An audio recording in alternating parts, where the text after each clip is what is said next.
조금 전에 2층 복도를 거니는데 눈이 내리더라고요. 여러분 눈 보셨나요? 예, 보셨죠? 옆에 분들 한번 이렇게 인사하겠습니다. 눈 내려도 봄은 옵니다. 예, 한 번 더 인사하시죠. 신앙의 봄을 맞이합시다. 오늘 이사야 말씀 가지고 함께 말씀 나누도록 하겠습니다. 허들 경기를 아시나요? 육상 경기 중에 하나죠. 중학교 때였는데 어렴풋이 해봤던 그런 기억이 납니다. 남자는 110m, 여자는 100m인데요. 총 10개의 허들을 두고 앞부분에 좀 추진력을 얻을 수 있는 거리를 두고 10개의 허들을 쭉 놓습니다. 그래서 그걸 넘어가는데 일정한 스텝으로 넘어가야 되지, 안 그러면 허들도 넘어지고 나도 넘어지고 나도 깨지고 걔도 깨지는 그런 일들이 발생합니다. 이 허들을 잘 넘어가서 결승점에 잘 도착하면 이 허들은 영광의 발판이 되지만 계속해서 넘어지고 깨지다 보면 내 무릎도 상하고 네 무릎도 상하고 큰 아픔의 그런 계기가 될 수 있는 것이죠. 하나님이 우리의 영광의 능력이 되시기도 하지만 우리 가운데 거침과 또 불편함이 되실 수 있다는 것을 오늘 말씀을 통해 우리가 함께 살펴보면서 우리가 어떤 선택들 또 어떤 길을 가야 될지 함께 보도록 하겠습니다. 오늘 본문의 내용에 주된 것들은 의로운 자들이 고난 가운데 어떻게 보호받을 수 있을 것인가, 또 고난 가운데 하나님께서 남은 자들을 어떻게 보호하시는가라는 그런 큰 주제가 흘러갑니다. 선지자는 하나님 심판하시는 날에 주님을 두려워하고 신뢰하는 자들을 따로 분리해서 그들을 보호할 것들을 선언하죠. 선지자 이사야의 상황은 쉽지 않은 상황이었습니다. 그는 온갖 역경 속에서 어려움을 맞이하고 있었던 것이죠. 그런데 그런 어려움 속에서 그가 흔들리지 않을 수 있었던 이유를 11절은 이렇게 기록합니다. 여호와께서 강한 손으로 내게 알려주시며 이 백성의 길로 가지 말 것을 내게 깨우쳐 이르셨다라고 말하고 있는 것이죠. 그가 요동하지 않을 수 있었던 것, 여러 가지 어려운 상황 속에서도 요동하지 않을 수 있었던 것은 여호와의 강한 손이 그와 함께 했기 때문이고 그 확신을 그가 가지고 있었기 때문입니다. 여호와의 강한 손은 하나님의 함께하심, 하나님의 힘을 상징하는 것이죠. 하나님의 힘이 그리고 하나님의 함께하심이 그와 함께했기 때문에 그러한 자신을 둘러싸고 있는 하나님의 압도적인 능력 때문에 자신의 믿음을 지키고 또 어려운 상황 가운데서도 흔들리지 않을 수 있었다라고 그는 말하고 있습니다. 또 하나는 하나님을 아는 지식 때문입니다. 여호와께서 나를 알려주시고 그리고 나를 깨우쳐 이르셨다라고 말하고 있는 것이죠. 주변 사람들이 혼란에 빠져 있는 상황 속에서 그가 흔들리지 않을 수 있었던 것은 하나님을 아는 지식을 그 가운데 주셨기 때문입니다. 하나님을 알고 또 하나님이 주시는 그 지혜로 말미암아서 그의 마음을 견고하게 할 수 있었기 때문이죠. 하지만 이스라엘 백성들은 그렇지 않았습니다. 이사야 5장 13절에 보면 그러므로 내 백성이 무지함으로 말미암아 사로잡힐 것이요 그들의 귀한 자는 굶주릴 것이요 무리는 목마를 것이다 라고 말하고 있습니다. 하나님을 아는 지식은 고상할 뿐만 아니라 우리 가운데 참 평안을 가져다 주는 것이죠. 그리고 우리가 어떤 길을 가야 될지 우리 가운데 분명한 길을 제시해 주고 있습니다. 그리고 또한 이사야는 이 백성의 길을 답습하지 말라라고 얘기하죠. 11절 중반부에 보면 이 백성의 길로 가지 말 것을 내게 깨우쳐 이르셨다라고 말하고 있습니다. 이 백성의 길은 어떤 것이냐면 위기의 순간에 하나님이 있음에도 불구하고 두려워하는 것이고 여호와 하나님을 버리고 이방 아수르를 더욱더 의지하는 것이며 미래의 불안 때문에 점쟁이들을 찾고 다른 방편을 찾는 그런 모습을 일컫는 것입니다. 이스라엘 백성들은 위기와 어려움의 순간에 하나님을 찾고 그리고 하나님을 의지하고 그리고 하나님으로 말미암아 불안을 이겨내고 하나님을 붙들어야 되는데 그렇지 않았던 것이죠. 두려움이 그들의 삶 가운데 가득 찼고 그리고 점쟁이들을 의지하는 그런 모습들이 그들 가운데 있었습니다. 그리고 또한 그들은 소문에 민감하여서 주변의 이야기들, 소문에 의해서 마음이 이리저리 움직이는 자들이었죠. 그래서 12절에 보면 이 백성이 반역자가 있다고 말하여도 너희는 그 모든 말을 따라 반역자가 있다고 하지 말며 그들이 두려워하는 것을 너희는 두려워하지 말며 놀라지 말라라고 이야기하고 있습니다. 아람과 북이스라엘이 함께 음모를 꾸밀 때 유다 내부에 반역하는 자들이 있을 거라는 그런 말이 돌면서 사람들이 불안해할 수 있다라는 것이죠.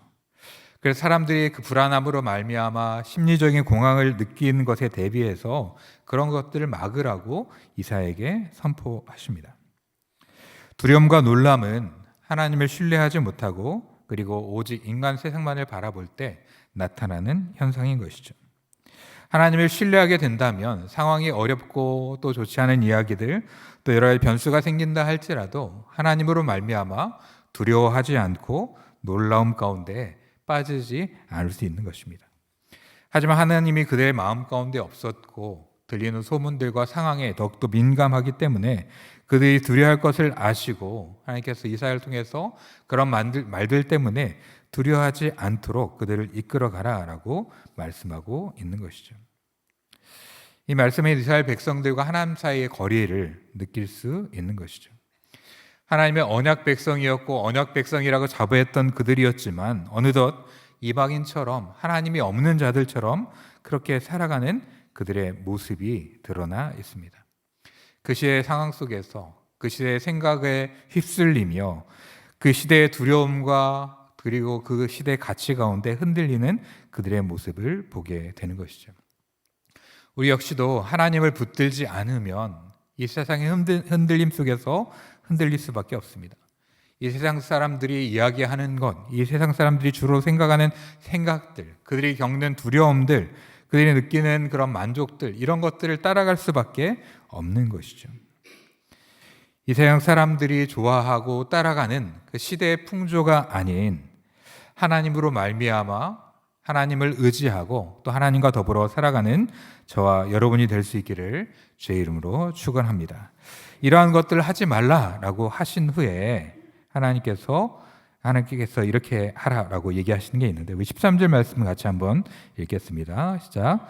만군의 여호와 그를 너희가 거룩하다 하고 그를 너희가 두려워하며 무서워할 자로 삼으라. 아멘. 첫 번째 무엇을 말씀하십니까? 만군의 여호와 그를 너희가 거룩하라 하라고 말하는 것이죠. 거룩한 하나님을 성별하며 하나님의 그 능력과 광대하심 그리고 거룩하심을 기억해야 되는데 하나님을 무기력한 자로 그리고 하나님의 중요성을 여기지 못하는 그들 가운데 또 하나님을 향한 불경을 행하는 그들 가운데에 너희는 하나님을 거룩하다라고 하면서 그 하나님을 높일 것을 말하는 것이죠. 하나님의 거룩하심을 인정하고 그 거룩하심을 따라 너희를 구별하는 그런 일들을 행할 것을 먼저 선포하며 말하고 있습니다. 그와 동시에 두려워하며 무서워할 자로 세상이 아니라 그 하나님을 삼으라고 이야기하고 있는 것이죠. 세상의 두려움은 크게 느끼지만 하나님에 대해서는 두려워하지 않고 크게 느끼지 않는 이스라엘의 모습이 있었습니다. 하나님이 말씀하시고 경계하시고 하나님이 말씀을 주시지만 그 말씀을 크게 느끼고 그 말씀 앞에 두려워하기보다 그 말씀은 무시하고 그 당시의 상황들, 형편들 그리고 분위기들에 사로잡힌 이스라엘의 모습이 있었던 것이죠. 여러분 하나님을 두려워하십니까? 하나님을 크게 여기십니까? 네, 아멘. 네. 우리가 하나님을 크게 여기고 두려워해야 되는데 그렇지 않은 이유가 있습니다. 왜냐하면 그렇게 여기지 않아도 우리의 삶에 별 문제가 없기 때문이에요. 그리고 그래도 된다라는 착각 속에 우리가 살아가기 때문입니다. 김은 검사가 예전에 검사내전이라는 그런 책에서 이런 얘기를 했습니다. 우리나라는 민주공화국이 아니라 사기공화국이래요. 사기공화국. 한 해에 사기 사건이 얼마 정도 발생하는 줄 아십니까? 24만 건의 사기 사건이 발생한다고 합니다. 2분마다 한 건씩 사기 사건이 일어난다고 해요. 그리고 사기로 인한 피해도 매년 3조가 넘는다고 이야기합니다. 다른 범죄, 살인이나 폭력 등은 우발적이지만 사기 같은 것은 우발적이지 않죠. 계산에 기초해서 그 일들을 행하게 됩니다. 그런데 이렇게 사기를 치는 사람들이 많은 이유는 뭐냐면 사기를 쳐도 그에 따른 형벌이 크지 않기 때문이에요.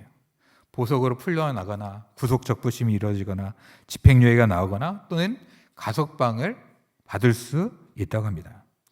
그래서 우리나라 같은 경우에 사기 재범률이 77%, 그러니까 10명이 사기쳤으면 감옥에 잠깐 갔다가 나와가지고 또 다시 칠 놈들인지 분인지 모르겠지만 8명이나 된다는 거예요. 그리고 사기범의 55%가 전과 별 5개 이상을 단 사람들이라고 이야기합니다. 왜냐하면 계산해 보는 거죠. 내가 사기쳐가지고 돈을 벌고 그것을 숨겨놓고 몇 년 또는 몇 개월 감옥에 있다, 아니면 좋은 변호사 써가지고 법망을 잘 피해가면 나에게 이익이 되기 때문에 그 일들을 하는 것이죠. 만약에 사기에 대한 형벌이 막 20년, 30년, 40년, 또 미국같이 막 100년 이렇게 때린다면 아마 그렇게 하지 못할 겁니다. 만약에 재범 같은 경우에는 가중처벌로 더 엄한 형벌을 때린다면 사기치지 않겠죠. 하지만 사기범들이 기승을 부리고 또 사기에 대한 기술들이 감방 안에서 교육되고 재생산되고 또 그렇게 이루어지는 이유는 사람들이 두려워하지 않기 때문입니다. 이스라엘 백성들이 하나님의 길이 아닌 그 백성의 길을 따라가는 이유가 뭡니까? 하나님을 두려워하지 않아도 된다고 생각하기 때문입니다. 그 백성의 길을 따라가는 것이 하나님을 두려워하고 하나님의 길을 따라가는 것보다 훨씬 이익이 있고 실효성이 있다고 생각하기 때문이죠. 불순종의 이익이 손익분기점을 훨씬 넘는다고 생각하기 때문에 제 가운데 살아가고 그리고 아무런 문제가 없는 것처럼 여기게 되는 것이죠. 그런데 그 백성의 길을 따라가며 하나님을 두려워하지 않는 자들에게는 어떤 일들이 벌어질까요? 우리 14절 말씀을 같이 한번 읽어보겠습니다. 시작. 그가 성소가 되시리라. 그러나 이스라엘의 두 집에는 걸림돌과 걸려 넘어지는 반석이 되실 것이며 예루살렘 주민에게는 함정과 올무가 되시리라. 아멘. 13절에서 너희가 두려워하며 그리고 무서워할 자를 하나님으로 삼게 되면 하나님이 무엇이 된다고 하십니까? 성소가 되시겠다라고 얘기하십니다. 하나님의 임재와 하나님의 은혜를 베풀어 주시는 그러한 존재로서 그런 공간에 거하시는 하나님의 모습을 그들 가운데 보여주시지만 하지만 그들이 그렇게 하지 않을 때 그들 가운데 어떠한 존재가 되겠다고 얘기하십니까? 걸림돌과 그리고 걸려 넘어지는 반석이 되겠다라고 말씀하십니다. 불순종하며 하나님을 두려워하지 않고 그들의 길을 가는 그들에게는 이스라엘의 두 집, 북이스라엘과 남유다에게는 걸림돌과 걸려 넘어지는 반석이 되겠다라고 하십니다. 그러면서 예루살렘을 더 한 번 더 얘기하시며 예루살렘 주민에게는 함정과 올무가 되겠다라고 말씀하십니다. 어떻게 보면 반복되는 건데 왜 이런 얘기를 하시는 걸까요? 그건 다른 것이 아니라 예루살렘의 특징이 있기 때문입니다. 예루살렘은 성전이 있는 것이고 제사장들과 그리고 율법사들이 가장 많이 몰려 있는 곳입니다.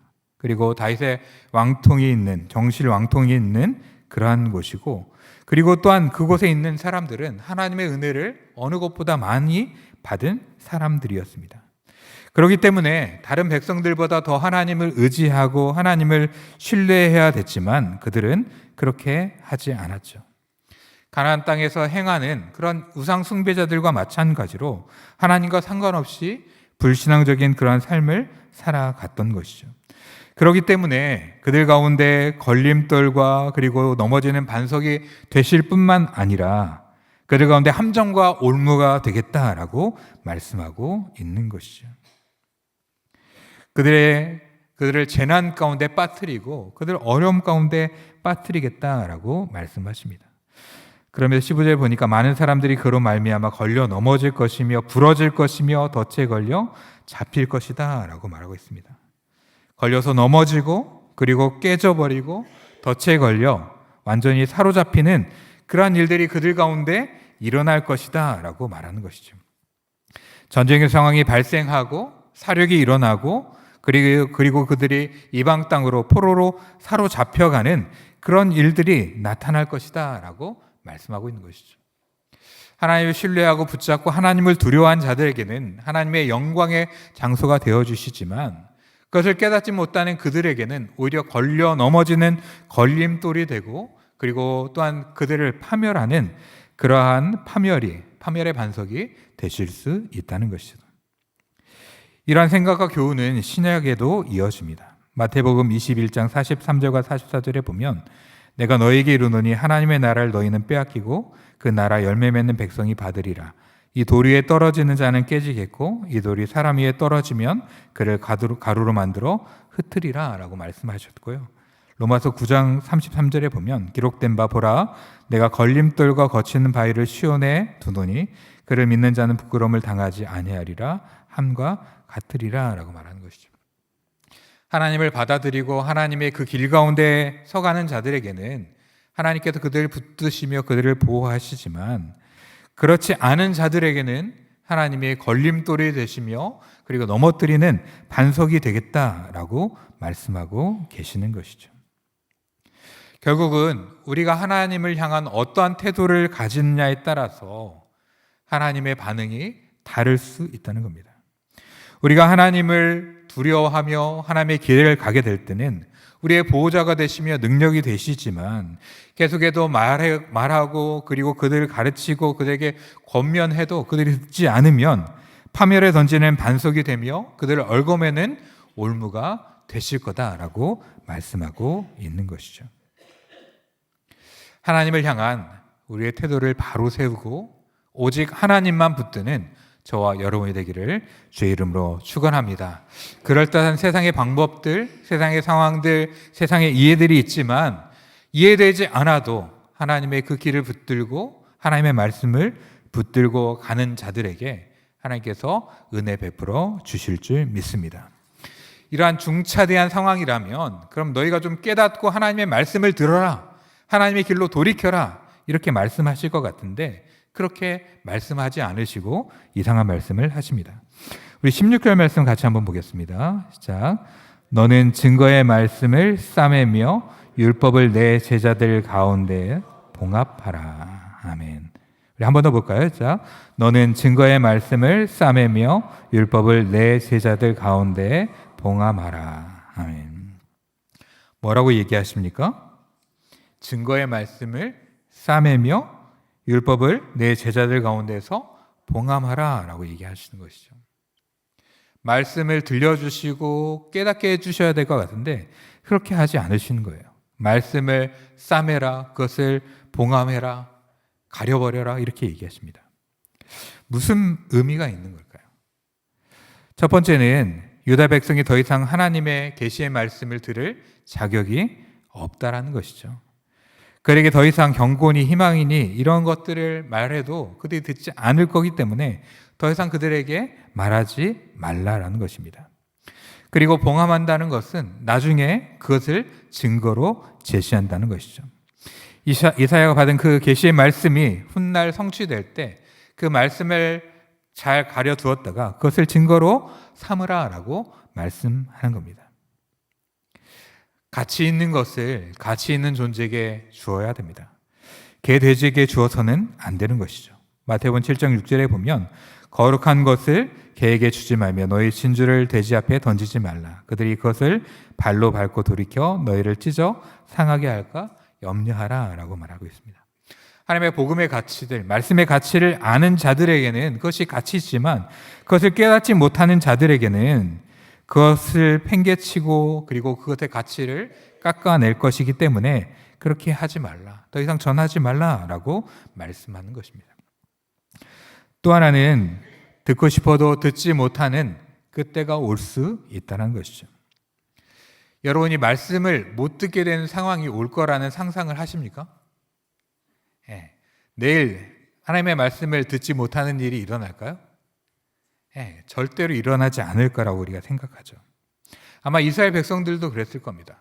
하나님의 말씀을 듣지 못하는 때가 올까라고 생각했지만 정말 그들이 이스라엘이 무너지고 패망하고 이방에 쫓겨나가며 하나님의 말씀이 그들 가운데 사라지고 어려움 가운데 처하는 것을 우리가 보게 되는 것이죠. 하나님의 말씀이 들릴 때에 그 말씀을 들을 수 있을 때에 하나님의 말씀을 듣는, 또 하나님의 말씀을 귀히 여기는 자들이 되기를 간절히 바랍니다. 우리에게 주어지는 말씀은 그저 언제나 우리가 원하면 수도꼭지 틀면 들릴 수 있는 말씀이 아니에요. 지금 그런 것 같고 앞으로도 그럴 것 같지만 그러지 않은 순간이 올 수 있다라는 것이죠. 하나님의 말씀이 막히고 끊기고 듣고 싶어도 듣지 못하는 순간이 이스라엘 백성들에게 도래하였고 그 날들이 그들 가운데 왔습니다. 아모스 8장에 보면 주 여호와의 말씀이니라. 보라, 날이 이를지라 내가 기근을 땅에 보내리니 양식이 없어 주림이 아니며 물이 없어 가람이 아니요 여호와의 말씀을 듣지 못한 기갈이라. 사람이 이 바다에서 저 바다까지 북쪽에서 동쪽까지 비틀거리며 여호와의 말씀을 구하려고 돌아다녀도 얻지 못하리라 라고 말씀하셨습니다. 하나님의 말씀이 들릴 때에, 우리 가운데 은혜가 있을 때에 주의 말씀을 구하는 저와 여러분이 되기를 간절히 바랍니다.